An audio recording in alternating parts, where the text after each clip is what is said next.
Hi, Hill High team. It's so good to see you all today. Thank you for agreeing to do a coffee conversation. I recently found out that all three of you who are successful and super educated and in administration at Hill High also have dyslexia. And I was thinking maybe you could provide some insight into what that's like for our teachers in Hillsborough School District.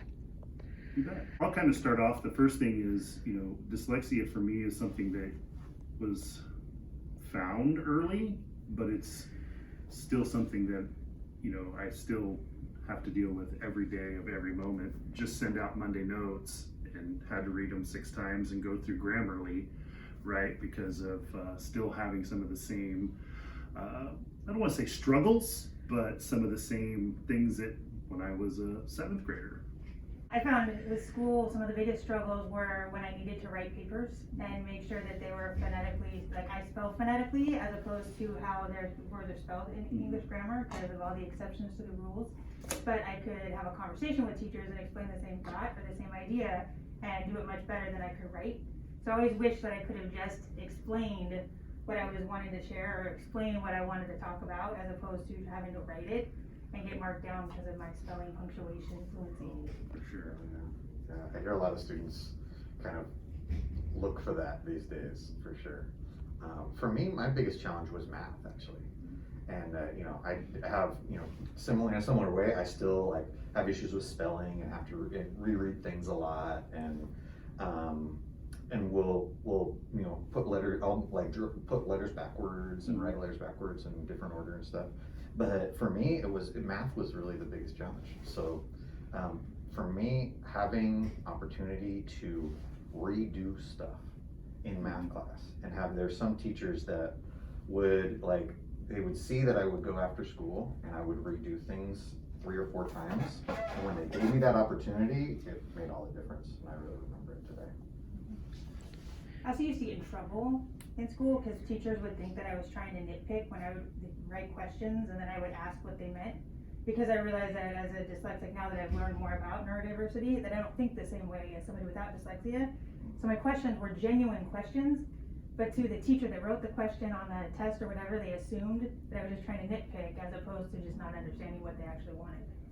I know a big one for me is when the teachers and specialists quit trying to fix me and started introducing me into strategies. Like, okay, this is who you are, this is what we're going to do, now we need to do strategies.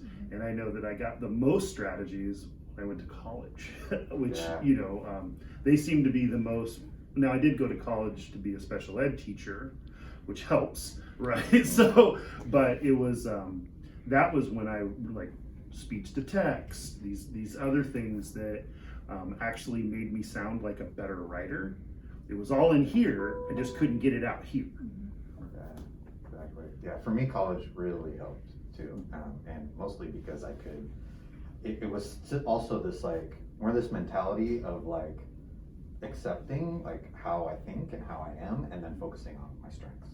And so I, barely passed my only math class, and I had a lot of help from my friend, and then I could move on to language, and then just focus on that. College was definitely easier than high school for me too.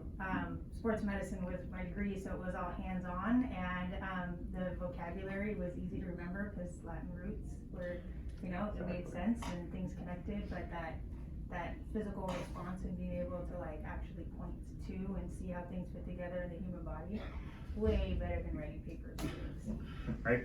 I'm a little older than both of you, but I remember when I wouldn't be able to spell something, they'd say, well, just look it up in the dictionary. And I'm like, I don't know what the first 2 letters are. Yep. I know that it may be an A or it may be and I remember my mom bought me my first Franklin speller when I was in middle school, and it was a game changer for me. It took me 3 to 6 times, long to write stuff, but it was better than, once again, assistive technology at that early age, right, where I didn't, thumbing through a dictionary. I don't know. I'm not even that great of a reader, so I don't know, that I think assistive technology is a tool. It doesn't fix.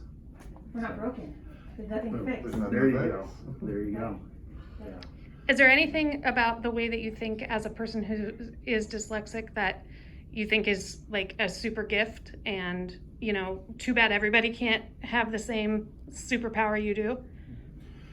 You know, for me, I think it helped other things, right? Like where almost like if you have some stuff with a sense, your other senses kind of rise a little bit. You know, to do that, I think that was some of the things that happened with me. Is maybe that's why I'm better with hands-on stuff. You know, I can run like I could run heavy equipment. It's like other things started happening for me that actually was like less about writing. You know, and I had terrible handwriting too, which made it even worse. But it's like those other things kind of started getting better. Yeah, I see everything in a three-dimensional model.